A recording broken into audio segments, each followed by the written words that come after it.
정옥은 남편 철수의 서랍에서 낯선 서류를 발견했습니다.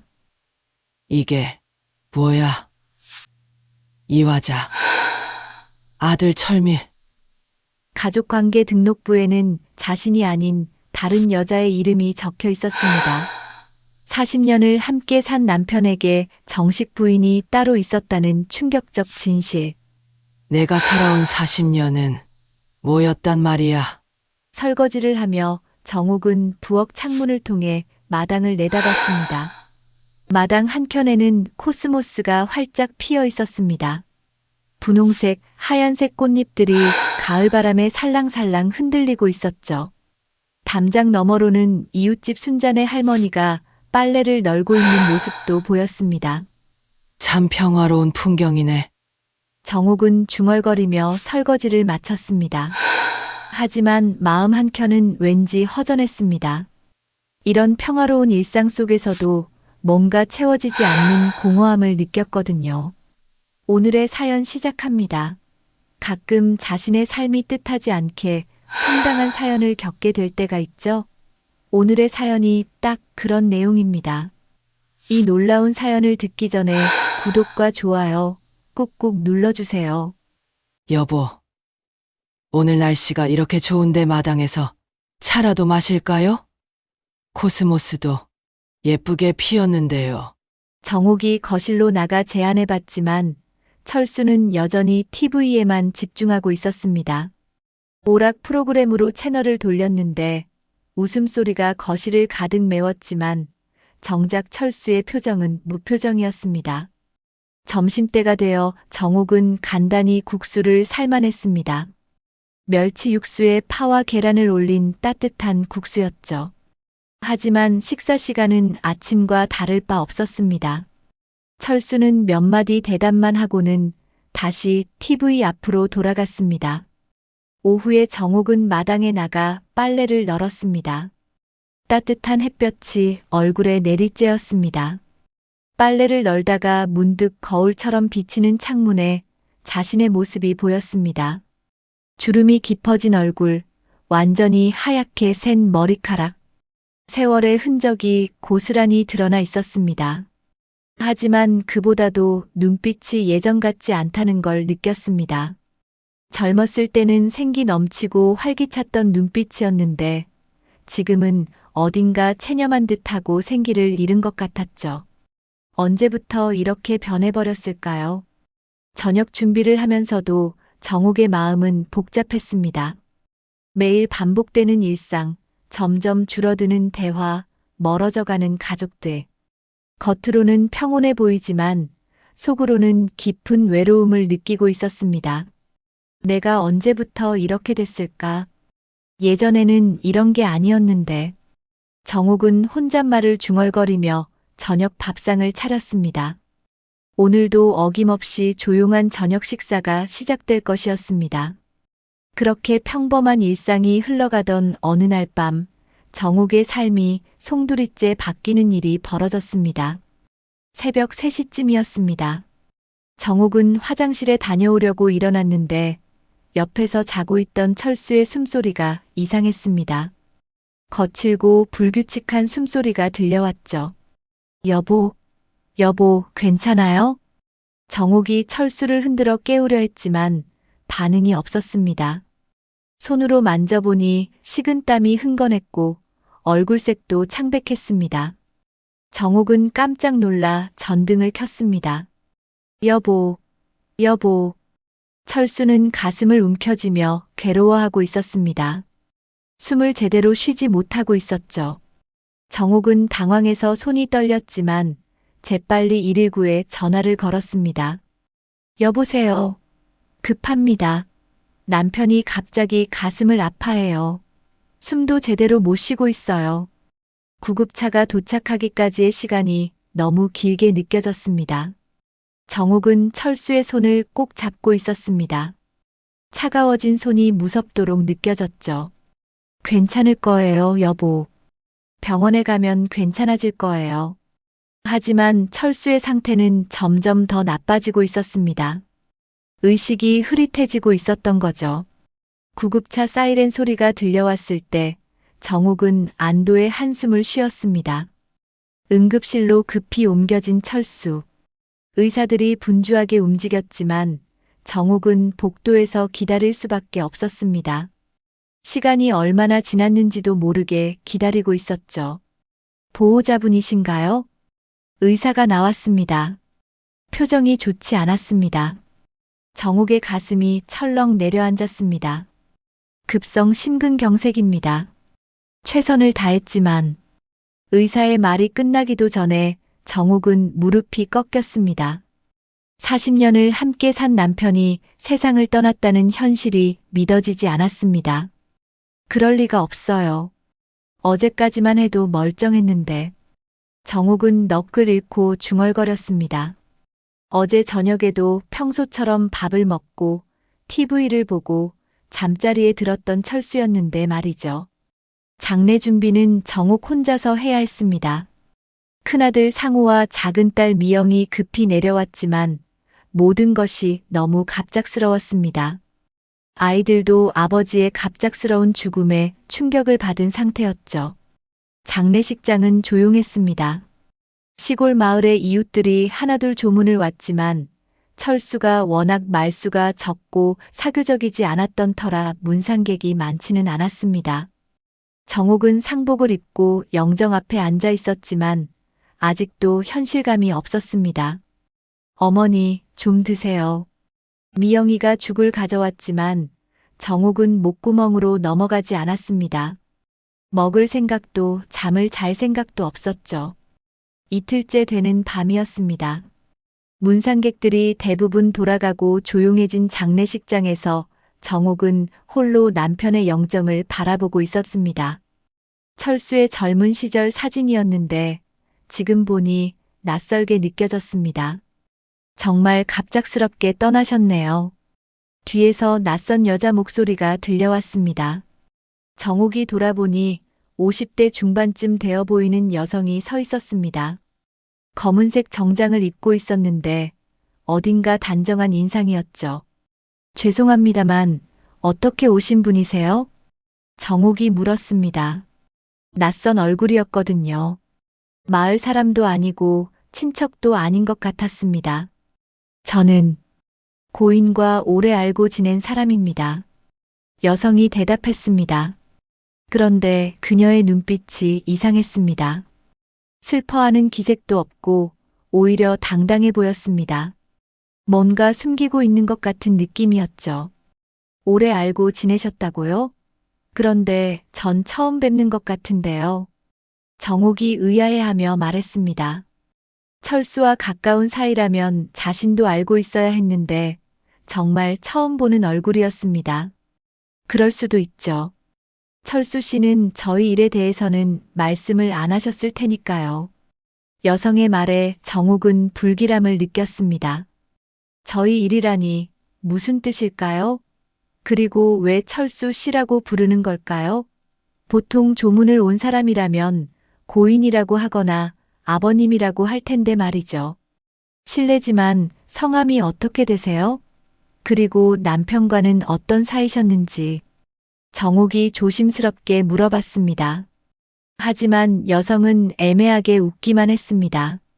지금은 말씀드리기 어렵네요. 장례가 끝나면 찾아뵙겠습니다. 할 말이 있어서요. 그 말을 남기고 여성은 철수의 영정에 절을 올렸습니다. 그런데 그 절하는 모습이 예사롭지 않았습니다. 마치 가족처럼 아니면 그보다도 더 가까운 사이였던 것처럼 깊은 절을 올렸죠. 잠깐만요. 정옥이 부르려 했지만 여성은 이미 밖으로 나가고 있었습니다. 정옥은 급히 쫓아가려 했지만 상복을 입고 있어서 빨리 움직일 수가 없었습니다. 밖으로 나가보니 여성은 검은색 승용차에 타고 있었습니다. 차가 출발하는 것을 보며 정옥은 번호판을 외우려 했지만 너무 어두워서 잘 보이지 않았습니다. 도대체 누구였을까? 정옥은 장례식장으로 돌아가며 생각에 잠겼습니다. 철수와 오래 알고 지낸 사람이라고 했는데 자신은 전혀 모르는 여성이었습니다. 그리고 무엇보다 그 당당한 눈빛이 마음에 걸렸습니다. 그날 밤 정옥은 잠을 이루지 못했습니다. 낯선 여성의 말이 계속 머릿속을 맴돌았거든요. 철수 씨는 저희 일에 대해서는 말씀을 안 하셨을 테니까요. 도대체 무슨 뜻이었을까요? 장례를 마친 지 일주일이 지났습니다. 정옥은 혼자 남은 집에서 철수의 유품을 정리하고 있었습니다. 옷장 속 낡은 양복들, 서랍 속 잡다한 물건들을 하나씩 꺼내며 추억에 잠겼습니다. 하지만 그 낯선 여성의 말이 계속 마음에 걸렸습니다. 도대체 무슨 일이었을까? 정옥은 철수의 책상 서랍을 열어봤습니다. 평소 철수가 중요한 서류를 보관하던 곳이었죠.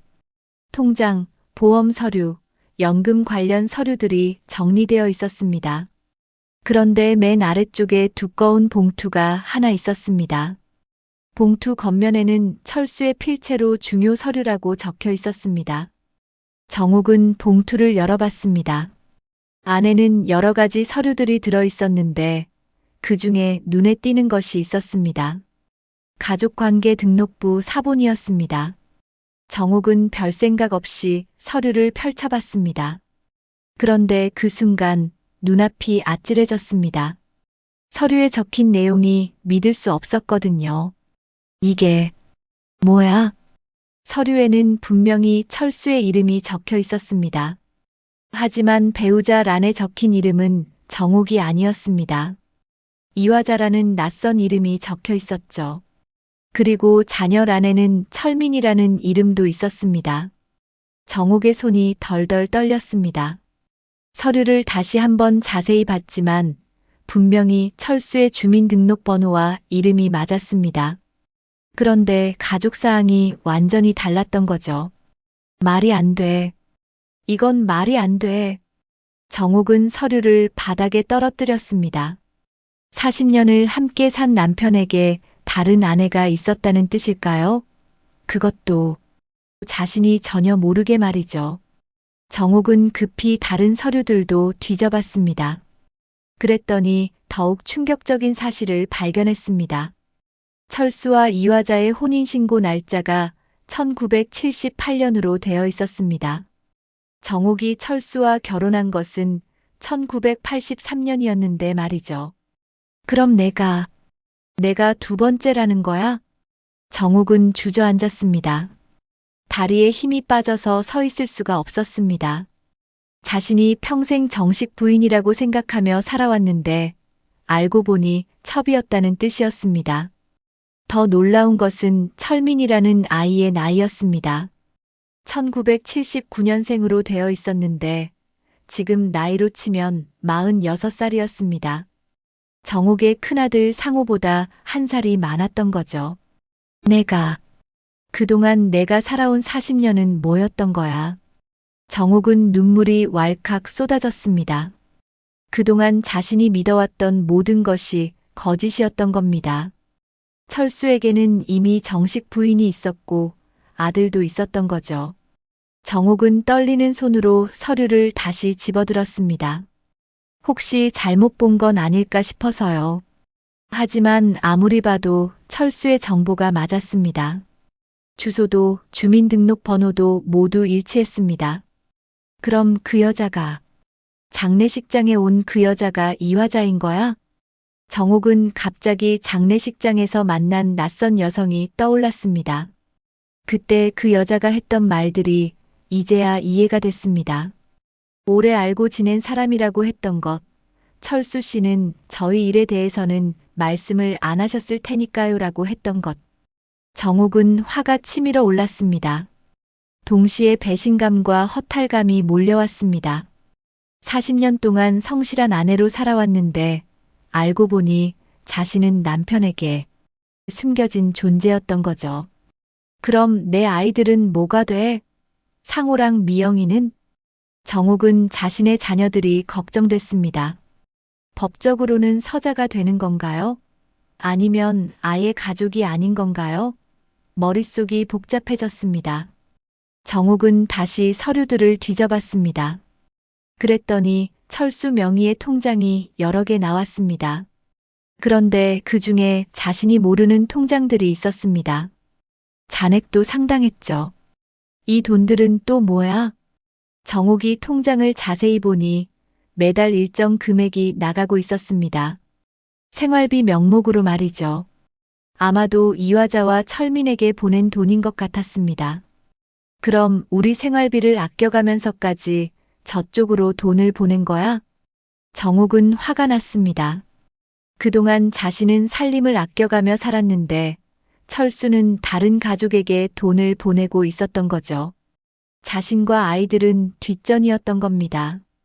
정옥은 서류들을 다시 정리하며 생각했습니다. 이제 어떻게 해야 할까요? 이 사실을 아이들에게 말해야 할까요? 아니면 그냥 모른 척하고 살아야 할까요? 하지만 그때 현관벨이 울렸습니다. 정옥은 서둘러 서류들을 정리하고 문을 열었습니다. 밖에는 장례식장에서 봤던 그 여성이 서 있었습니다. 그리고 그 옆에는 키가 큰 중년 남성이 함께 있었죠. 안녕하세요. 지난번에 장례식장에서 뵈었습니다. 여성이 정중하게 인사했습니다. 하지만 정옥은 그 여자를 보는 순간 분노가 치밀어 올랐습니다. 당신이 이화자 씨인가요? 정옥이 떨리는 목소리로 물었습니다. 여성은 놀란 표정을 지었습니다. 어떻게 아셨어요? 그럼 정말 당신이 이화자고 옆에 분이 철민 씨겠네요. 정옥의 목소리에는 분노가 섞여 있었습니다. 이화자는 잠시 당황했지만 이내 침착해졌습니다. 네, 맞습니다. 저는 이화자고 이 사람은 제 아들 철민입니다. 그리고 이화자가 말을 멈췄습니다. 그러더니 정옥을 똑바로 바라보며 말했습니다. 저는 철수 씨의 정식 부인입니다. 그 말에 정옥은 현기증이 났습니다. 드디어 진실과 마주하게 된 순간이었습니다. 정식 부인이라고요? 정옥의 목소리가 떨렸습니다. 이화자의 말을 듣는 순간 온몸에 소름이 돋았습니다. 40년 동안 자신이 정식 부인이라고 믿고 살아왔는데 알고 보니 그게 아니었다는 현실이 받아들여지지 않았거든요. 들어가서 이야기해도 될까요? 할 말이 많거든요. 이화자가 침착하게 말했습니다. 정옥은 어쩔 수 없이 두 사람을 집 안으로 들였습니다. 거실에 앉은 이화자와 철민을 바라보니 기분이 이상했습니다. 자신의 집에 남편의 다른 가족이 앉아 있다니 말이죠. 대체 무슨 소리예요? 당신이 정식 부인이라니. 정옥이 분노를 참으며 말했습니다.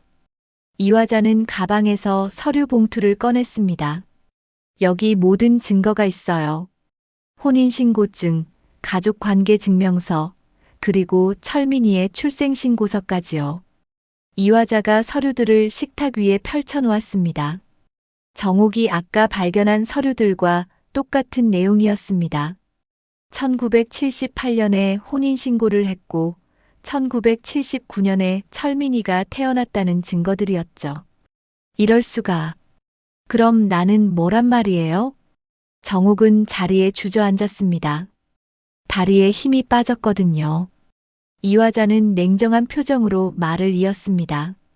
죄송하지만 법적으로는 정옥 씨는 철수 씨의 아내가 아니에요. 사실혼 관계였던 거죠. 사실혼 관계라고요? 정옥은 그 말에 더욱 충격을 받았습니다. 자신이 첩이 아니라 아예 법적으로는 남남이었다는 뜻이었거든요. 옆에 앉아있던 철민이 입을 열었습니다. 저희도 이런 상황이 편하지는 않아요. 하지만 아버지가 돌아가신 이상 정리할 게 있잖아요. 철민의 목소리에는 어딘가 차가운 구석이 있었습니다. 정옥을 바라보는 눈빛도 그리 호의적이지 않았죠. 정리할 게 있다니 무슨 소리예요? 정옥이 물었습니다. 이화자가 대답했습니다. 재산 정리 말이에요. 법적으로 철수 씨의 상속인은 저와 철민이에요. 정옥 씨와 정옥 씨 자녀들은 상속 권리가 없어요. 그 말을 듣는 순간 정옥은 머리가 하얘졌습니다. 재산까지 모두 빼앗긴다는 뜻이었거든요. 뭐라고요? 내가 40년을 이 집에서 살면서 뒷바라지를 했는데 재산 권리가 없다고요? 정옥의 목소리가 높아졌습니다. 참고 있던 분노가 폭발한 거죠. 법은 법이에요. 감정적으로 접근하시면 안 돼요. 철민이 싸늘하게 말했습니다. 정옥은 철민을 노려봤습니다. 감정적이라고요? 당신은 아버지와 몇 년이나 함께 살았나요? 나는 40년을 철수 씨와 함께 살았어요. 40년을. 하지만 법적으로는 가족이 아니잖아요. 그냥 함께 산 것뿐이죠. 철민의 말에 정옥은 숨이 막힐 것 같았습니다. 자신의 인생을 송두리째 부정당하는 기분이었거든요. 이화자가 다시 입을 열었습니다. 사실 철수 씨는 저희에게도 정옥 씨에 대해서는 말씀을 안 하셨어요. 최근에서야 알게 됐죠. 최근에? 언제요? 한 달 전쯤이에요. 철수 씨가 갑자기 연락을 하시더라고요. 자신에게 무슨 일이 생기면 정옥 씨를 부탁한다면서요. 정옥은 깜짝 놀랐습니다. 철수가 죽기 한 달 전에 이화자에게 연락을 했다는 말이었거든요. 그런 연락을 했다고요? 네. 그때 처음으로 정옥 씨 이야기를 들었어요. 40년을 함께 살았다고 하시더라고요. 그리고 미안하다고도 하셨고요. 이화자의 말에 정옥은 복잡한 감정이 들었습니다. 철수가 마지막에는 자신을 생각해줬다는 것일까요? 하지만 그렇다고 해서 법이 바뀌는 건 아니에요. 철민이 냉정하게 말했습니다. 아버지 재산은 당연히 저희가 상속받아야죠. 이 집도 통장에 있는 돈도 모든 게 저희 몫이에요. 정옥은 분노로 온몸이 떨렸습니다. 당신들이 무슨 자격으로 그런 소리를 해요? 철수 씨가 돈을 벌 수 있었던 것도 내가 뒷바라지를 했기 때문이에요. 뒷바라지요? 그건 당신이 알아서 한 거 아니에요? 누가 부탁했나요? 철민의 말에 정옥은 할 말을 잃었습니다. 너무나 냉혹한 말이었거든요. 이화자가 가방에서 또 다른 서류를 꺼냈습니다. 사실 저희는 이미 변호사와 상담을 받았어요. 법적으로 정옥 씨는 아무 권리가 없다고 하더라고요. 변호사까지 만났다고요? 정옥은 이들이 이미 모든 것을 계획하고 왔다는 걸 깨달았습니다. 물론 인정적으로는 정옥 씨가 불쌍하다고 생각해요. 하지만 법과 감정은 별개잖아요. 이화자의 말은 정중했지만 내용은 차가웠습니다. 그럼 나더러 어떻게 하라는 거예요? 40년을 살던 집에서 나가라는 거예요? 꼭 그런 건 아니에요. 합리적으로 해결할 방법을 찾아보자는 거죠. 합리적인 해결책이 뭔데요? 정옥이 물었습니다. 이화자와 철민이 눈빛을 주고받더니 철민이 입을 열었습니다. 정옥 씨가 이 집을 비워주시면 위로금 명목으로 얼마간의 돈을 드릴 수 있어요. 위로금이라고요? 정옥은 기가 찼습니다. 자신의 집에서 위로금을 받고 나가라는 소리였거든요. 얼마나 주실 건데요? 정옥이 비꼬듯 물었습니다. 철민이 대답했습니다. 1,000만 원 정도면 어떨까요? 당분간 생활비로 쓰시기에는 충분할 거예요. 1,000만 원이라고요? 40년치 인생값이 1,000만 원이라고요?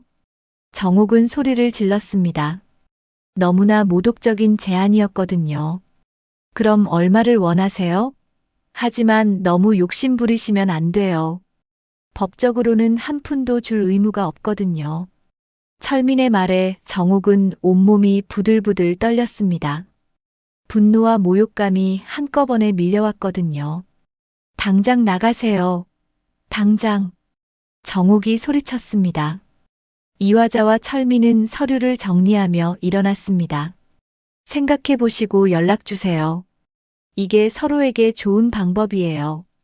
이화자가 명함을 테이블에 놓고 나갔습니다. 정옥은 그들이 나간 뒤에도 한참을 그 자리에 서 있었습니다. 40년 인생이 하루아침에 무너진 기분이었습니다. 이화자와 철민이 떠난 뒤 정욱은 홀로 거실에 남겨졌습니다. 온 집안이 적막했습니다. 40년 동안 자신의 보금자리라고 생각했던 이 집이 갑자기 낯설게 느껴졌습니다. 정욱은 바닥에 주저앉았습니다. 다리에 힘이 하나도 없었거든요. 눈물이 주룩주룩 흘러내렸습니다. 나는 대체 뭐였던 거야? 정욱은 소리 없이 울었습니다. 40년 동안 성실한 아내로 살아왔다고 생각했는데 알고 보니 법적으로는 남남이었다는 현실이 받아들여지지 않았습니다. 그때 철수와 함께했던 추억들이 하나씩 떠올랐습니다. 처음 만났을 때 철수는 정말 다정한 사람이었습니다. 자주 웃기도 했고 정욱에게 애정을 표현하는 것도 서툴지 않았죠. 그런 철수가 언제부터 변했을까요? 그때부터 이상했구나.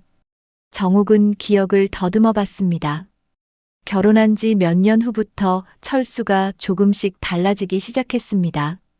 대화도 줄어들고 애정 표현도 없어지고 때로는 며칠씩 집을 비우기도 했죠.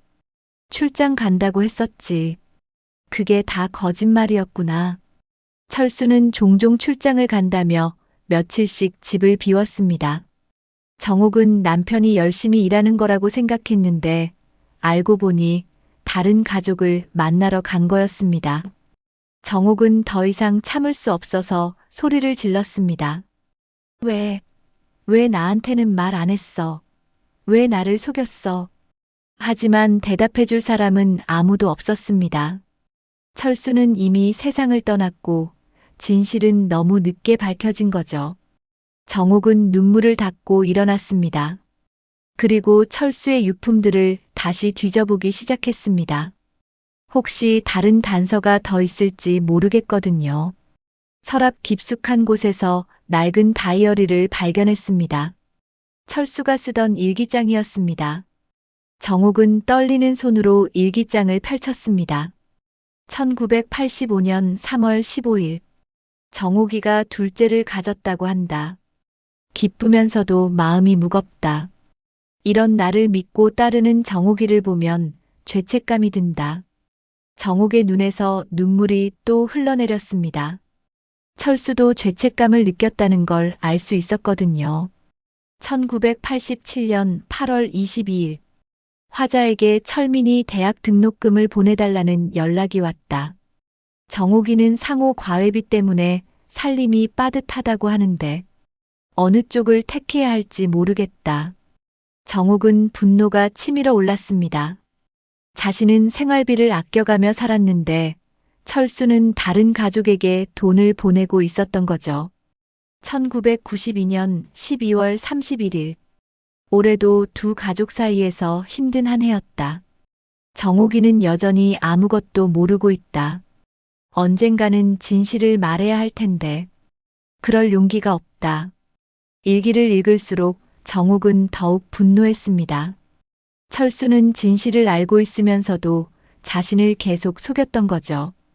2010년 5월 10일. 화자가 아프다고 연락이 왔다. 병원비가 많이 든다고 한다. 정욱이에게는 친구가 아프다고 둘러댔다. 언제까지 이런 거짓말을 해야 할까? 정욱은 그때를 기억했습니다. 철수가 갑자기 친구가 아프다며 목돈을 찾아간 적이 있었거든요. 그때 정욱은 남편이 의리 있는 사람이라고 생각했는데 알고 보니 다른 아내를 위한 돈이었습니다. 일기의 마지막 부분에는 최근 날짜의 기록이 있었습니다. 2024년 8월 15일. 건강이 좋지 않다.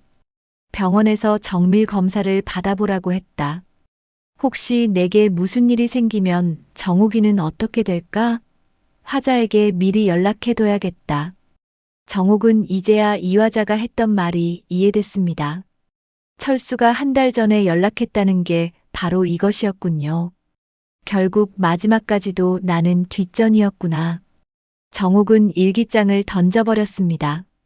철수가 자신을 걱정했다고 하지만 결국에는 이화자에게 먼저 연락한 거잖아요. 정욱은 거울 앞에 섰습니다. 거울 속에 자신이 초라해 보였습니다. 주름진 얼굴, 하얗게 센 머리카락, 그리고 절망에 찬 눈빛. 나는 피해자야. 하지만 동시에 바보였어.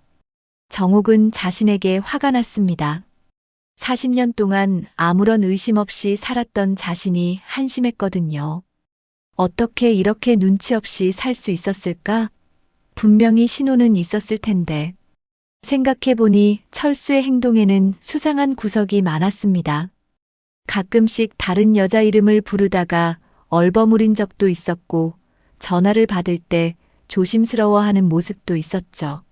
하지만 정옥은 그런 것들을 대수롭지 않게 넘겼습니다. 내가 너무 믿었던 거야. 너무 순진했어. 정옥은 자신의 순진함이 원망스러웠습니다.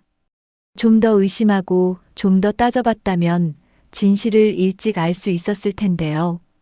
그때 현관문이 열리는 소리가 들렸습니다. 큰아들 상호가 들어왔습니다. 어머니, 안 계세요? 상호가 거실로 들어오더니 울고 있는 정옥을 보고 깜짝 놀랐습니다. 어머니, 왜 우세요? 무슨 일 있어요? 정옥은 상호를 바라봤습니다. 이 사실을 아이들에게 말해야 할까요? 아니면 혼자 감춰야 할까요? 상호야, 앉아봐. 엄마가 할 말이 있어. 정옥은 결심했습니다. 아이들도 알 권리가 있다고 생각했거든요. 무슨 말씀이세요? 상호가 걱정스럽게 물었습니다.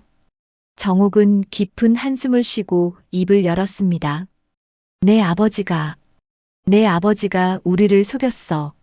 40년 동안 말이야. 무슨 소리예요? 아버지에게는 다른 가족이 있었어. 우리보다 먼저 만난 가족이 말이야. 상호의 얼굴이 굳어졌습니다. 정옥은 모든 사실을 상호에게 털어놓기 시작했습니다. 가족관계 증명서를 보여주고 일기장의 내용도 설명했습니다. 그럼 우리는 뭐가 되는 거예요? 법적으로는 아버지와 무관한 사람이라는 거예요? 상호가 떨리는 목소리로 물었습니다. 정옥은 고개를 끄덕였습니다. 그들이 아까워서 그랬어. 집도 내놓고 재산도 포기하라고 했어. 위로금으로 1,000만 원 준다고 하더라. 상호의 얼굴이 일그러졌습니다. 말도 안 돼요. 우리가 왜 집을 나가야 해요? 법적으로는 그들 말이 맞아. 우리는 아무 권리가 없어. 정옥과 상호는 서로를 바라보며 절망했습니다. 하루아침에 모든 것을 잃게 된 현실이 받아들여지지 않았거든요. 상호는 며칠 후 변호사 사무실에 정옥을 데리고 갔습니다. 혹시라도 법적으로 싸울 방법이 있을지 알아보려는 거였죠. 변호사는 서류들을 자세히 검토한 뒤 고개를 저었습니다. 어려우실 것 같은데요. 법적으로는 상대방이 정당한 상속인이 맞습니다. 그럼 정말 아무 방법이 없나요? 상호가 간절하게 물었습니다. 변호사는 잠시 생각하더니 입을 열었습니다. 사실혼 관계에서도 재산분할 청구권이 있긴 합니다. 하지만 입증하기가 쉽지 않아요. 입증이요? 40년 동안 사실상 부부로서 재산 형성에 기여했다는 걸 증명해야 합니다. 그리고 상대방이 이를 인정하지 않으면 법정 싸움이 불가피하죠. 정옥은 한숨을 쉬었습니다. 법정 싸움이라니 생각만 해도 막막했습니다. 법정에서 이기려면 어떻게 해야 하나요? 증거가 필요합니다.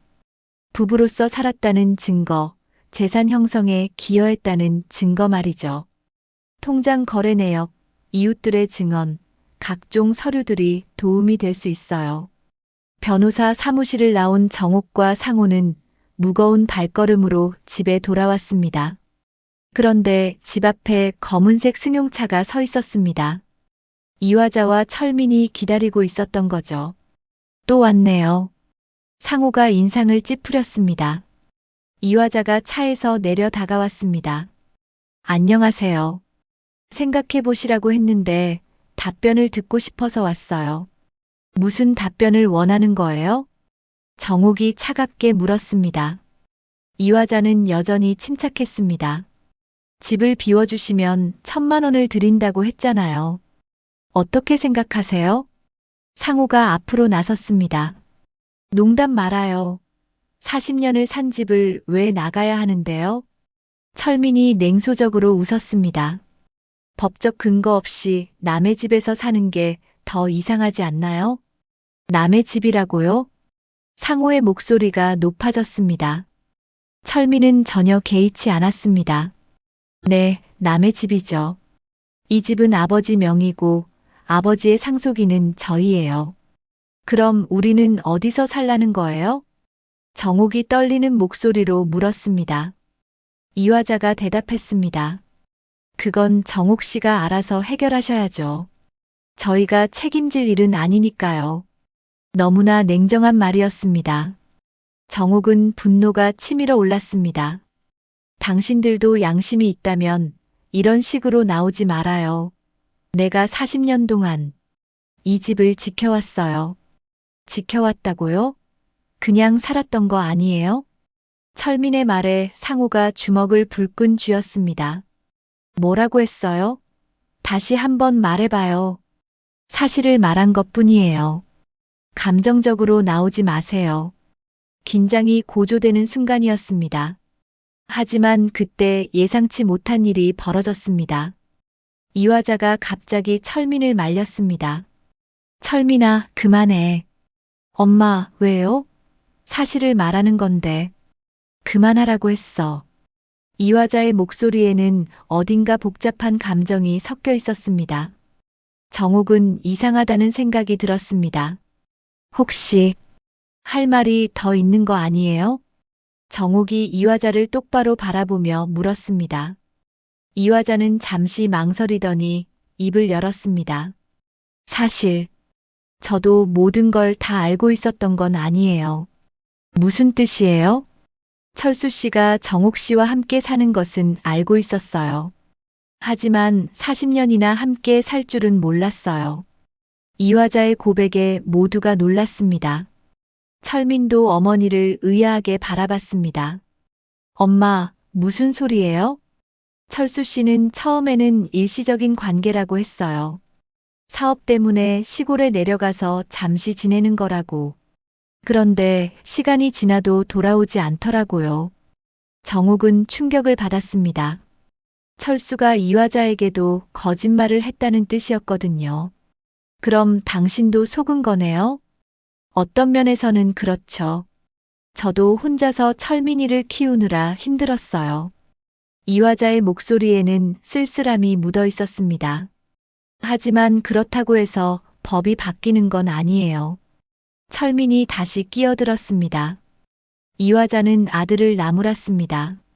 철민아, 내가 너무 매정하게 구는 것 같아. 매정하다고요? 저희가 당연한 권리를 주장하는 거잖아요. 당연한 권리라. 그게 그렇게 간단한 일인가? 이화자가 한숨을 쉬었습니다. 그러더니 정옥을 바라봤습니다. 정옥 씨, 저도 이런 상황이 편하지는 않아요. 하지만 철민이 말이 틀린 건 아니에요.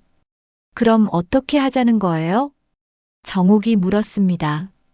이화자는 잠시 생각하더니 제안했습니다. 법정으로 가는 것보다는 합리적으로 해결하는 게 좋을 것 같아요. 1,000만 원이 적다면 좀 더 올려드릴 수 있어요. 얼마까지 가능한데요? 상호가 물었습니다. 이화자와 철민이 눈빛을 주고받더니 철민이 대답했습니다. 최대 5,000만 원까지 생각하고 있어요. 5,000만 원? 정옥은 금액을 듣고 잠시 흔들렸습니다. 적지 않은 돈이었거든요. 하지만 조건이 있어요. 철민이 말을 이었습니다. 한 달 안에 이 집을 완전히 비워주셔야 해요. 그리고 앞으로 저희에게 어떤 요구도 하시면 안 되고요. 한 달이라고요? 정옥은 기가 막혔습니다. 40-10년을 산 집을 한 달 안에 정리하고 나가라니요. 너무 급한 것 아니에요? 적어도 6개월은. 상호가 말했지만 철민은 고개를 저었습니다. 한 달이 최대예요. 그것도 저희가 양보하는 거고요. 양보라고 하시는데 법적으로 정말 문제 없는 거예요? 상호가 따져 물었습니다.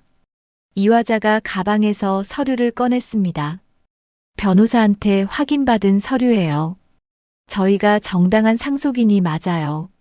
서류를 본 상호의 얼굴이 굳어졌습니다. 법적으로는 정말 그들이 유리한 상황이었거든요. 어떻게 할까요, 어머니? 상호가 정옥을 바라봤습니다. 정옥은 깊은 고민에 빠졌습니다. 법정에서 싸우자니 승산이 불투명하고 그렇다고 순순히 나가자니 억울했습니다. 시간을 좀 더 주세요. 이런 중요한 일을 하루아침에 결정할 수는 없어요. 정옥이 말했습니다. 이화자가 고개를 끄덕였습니다. 알겠어요. 일주일 더 드릴게요. 그때까지 답변해 주세요. 그들이 떠난 뒤 정옥과 상호는 말없이 서로를 바라봤습니다. 둘 다 막막한 상황이었습니다. 일주일이 지났습니다. 정옥은 결국 법정에서 싸우기로 결심했습니다. 상호가 적극적으로 설득했거든요. 그냥 물러서기에는 너무 억울했습니다. 어머니, 우리도 권리가 있어요. 40년이면 충분히 사실혼으로 인정받을 수 있다고 변호사가 그랬잖아요. 상호의 말에 정옥도 용기를 냈습니다. 더 이상 당하고만 있을 수는 없었거든요. 재산분할 소송이 시작됐습니다. 법정은 긴장감으로 가득했습니다. 정옥과 상호는 한쪽에, 이화자와 철민은 다른 쪽에 앉아 있었습니다. 이화자 측 변호사가 먼저 주장했습니다. 재판장님, 피고 정옥 씨는 고 김철수 씨와 법적 혼인관계가 아닙니다. 단순히 동거했을 뿐이죠. 그러더니 서류를 제출했습니다. 여기 혼인신고서가 있습니다.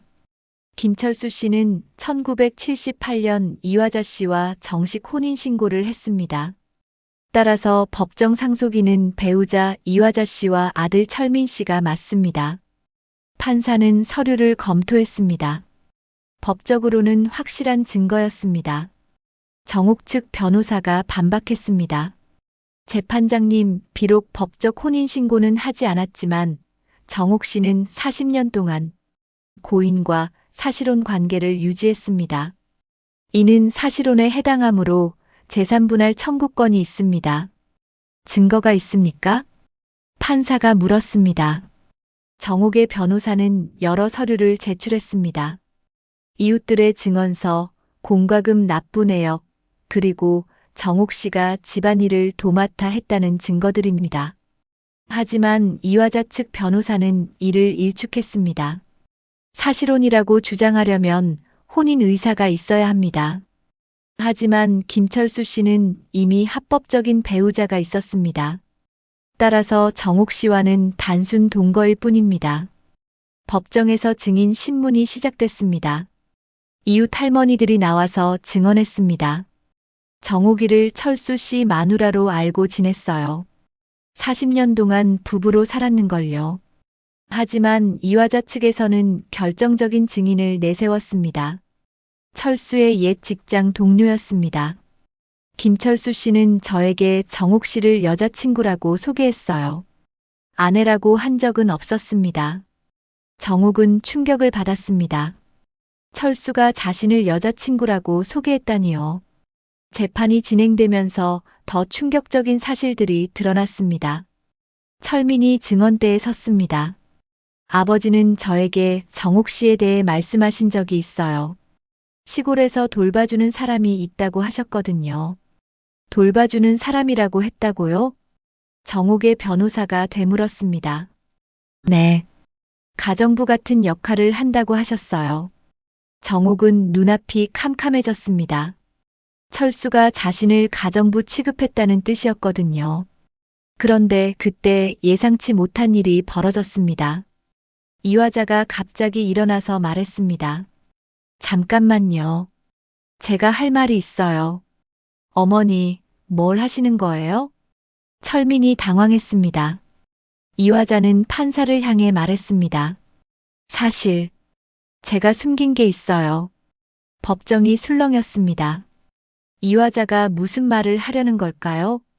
저희 결혼은 진정한 결혼이 아니었어요. 무슨 뜻인지 구체적으로 말씀해 주세요. 판사가 말했습니다. 이화자는 깊은 한숨을 쉬고 입을 열었습니다. 김철수 씨와 저는 위장 결혼을 했어요. 철수 씨가 군대를 가기 싫어해서 기혼자로 만들어 달라고 부탁했거든요. 충격적인 고백이었습니다. 철민의 얼굴이 창백해졌습니다. 어머니, 그게 무슨 소리예요? 미안해, 철민아. 지금까지 말 못했어. 이화자는 계속 말했습니다. 혼인신고는 했지만 저희는 부부로 산 적이 거의 없어요. 철수 씨는 혼인신고 직후에 정옥 씨를 만났고 그때부터 줄곧 정옥 씨와 살았어요. 법정이 완전히 뒤바뀌었습니다. 이화자 측 변호사도 당황했습니다. 그럼 철민 씨는? 판사가 물었습니다. 이화자가 고개를 숙였습니다. 철민이는 철수 씨 아들이 맞아요. 하지만 저희가 부부로서 살았던 기간은 정말 짧았어요. 철민이를 가진 후에는 거의 만나지 않았거든요. 철민이 충격을 받으며 소리쳤습니다. 그럼 아버지는 평생 정옥 씨와 살았다는 거예요? 그래. 미안해, 철민아. 이화자의 고백으로 상황이 완전히 달라졌습니다. 법적으로는 혼인신고가 되어 있지만 실질적으로는 정옥이 철수와 부부로 살았다는 게 입증된 거죠. 정옥의 변호사가 기회를 놓치지 않았습니다. 재판장님, 이제 명확해졌습니다. 정옥 씨가 진정한 사실혼 관계였다는 것이요. 하지만 철민은 끝까지 저항했습니다. 아니에요. 법적으로는 여전히 저희 어머니가 배우자예요. 철민아, 그만해. 이화자가 아들을 말렸습니다. 이제 진실을 말할 때가 됐어. 정옥 씨가 아버지와 진짜 부부였어. 판사는 모든 증언을 듣고 잠시 정리 시간을 가졌습니다. 법정의 모든 사람들이 긴장하며 기다렸습니다. 판결하겠습니다. 판사의 목소리가 법정에 울려 퍼졌습니다. 비록 법적 혼인신고는 이화자 씨와 되어 있으나 실질적으로는 정옥 씨가 40년간 사실혼 관계를 유지했음이 인정됩니다. 정옥의 가슴이 뛰었습니다. 따라서 재산의 절반은 정옥 씨가, 절반은 이화자 씨와 철민 씨가 분할하는 것이 합당하다고 판단됩니다. 정옥은 안도의 눈물을 흘렸습니다. 드디어 자신의 권리를 인정받은 거였습니다. 하지만 철민은 끝까지 불복했습니다. 항소하겠습니다. 철민아, 그만해. 이제 그만하자. 이화자가 아들을 진정시켰습니다. 그러더니 정옥에게 다가왔습니다. 정옥 씨, 죄송해요. 진작 진실을 말했어야 했는데. 정옥은 이화자를 바라봤습니다. 원망할 수도 있었지만 마지막에 진실을 말해준 것에 대해 고마웠습니다. 판결이 나온 지 한 달이 지났습니다. 정옥은 집에서 짐을 정리하고 있었습니다. 재산을 절반 받기는 했지만 이 집에서 계속 살기에는 마음이 편치 않았거든요. 너무 많은 상처와 기억이 서려 있었습니다. 어머니, 정말 이사하실 거예요? 상호가 걱정스럽게 물었습니다. 정옥은 고개를 끄덕였습니다. 이제는 새로운 곳에서 살아보고 싶어. 40년 동안 이 집에 묶여 있었잖아. 정옥은 거울 앞에 섰습니다. 예전과는 다른 자신의 모습을 봤습니다. 눈빛이 달라져 있었거든요. 체념과 절망 대신에 새로운 결심이 서려 있었습니다. 나는 피해자였지만 동시에 스스로를 잃어버린 사람이었구나. 정옥은 혼잣말을 했습니다. 40년 동안 철수의 아내로만 살아왔는데 정작 자신이 누구인지는 잊고 살았던 거죠. 그때 현관벨이 울렸습니다. 밖에는 뜻밖의 손님이 서 있었습니다. 손녀 지연이었습니다. 부산에 살고 있는 미영의 딸이었죠. 할머니, 지연이 달려와서 정옥을 안았습니다. 20살인 지연은 대학교 2학년이었습니다. 지연아, 어떻게 왔어? 엄마한테 할머니 이야기 들었어요. 혼자 계시면 안 되잖아요. 지연이 걱정스럽게 말했습니다. 정옥은 손녀를 보니 마음이 따뜻해졌습니다. 할머니, 제가 들은 이야기가 다 사실이에요? 지연이 조심스럽게 물었습니다. 정옥은 고개를 끄덕였습니다. 할아버지가 정말 그런 분이었나요? 믿을 수 없어요. 지연아, 사람은 복잡한 존재야. 할아버지도 나쁜 사람은 아니었어. 다만, 용기가 없었던 거지. 정옥은 이제 철수에 대한 원망보다는 연민이 들었습니다. 두 가족 사이에서 평생 고민했을 철수의 마음도 이해할 수 있었거든요. 그래도 할머니를 그렇게 속인 건 잘못이에요. 지연이 화를 냈습니다. 정옥은 손녀의 머리를 쓰다듬었습니다. 맞아. 잘못된 일이었지. 하지만 할머니는 이제 그 일에 매여 있고 싶지 않아.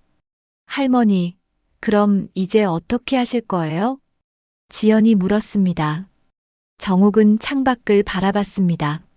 마당에 코스모스가 여전히 아름답게 피어 있었습니다. 여행을 해볼까 생각 중이야. 평생 이 동네만 벗어나 본 적이 없거든.